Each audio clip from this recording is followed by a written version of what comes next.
This year, in 2022, we have served almost 80 clients inside our paid programs and services. We've also served more than 1,500 students inside our free workshops.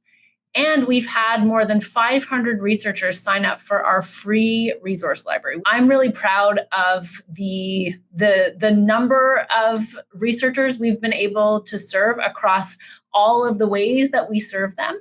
And particularly for the clients who work with us most closely in our strategic reviews, we have worked with researchers who are total newbies when it comes to writing R01 grants.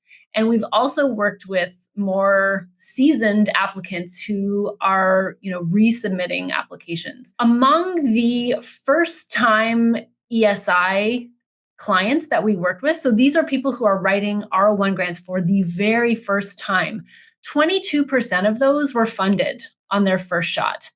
And 56% of those first-timers that we worked with just this year were discussed. We helped researchers bring in about $16.5 million in grant funding.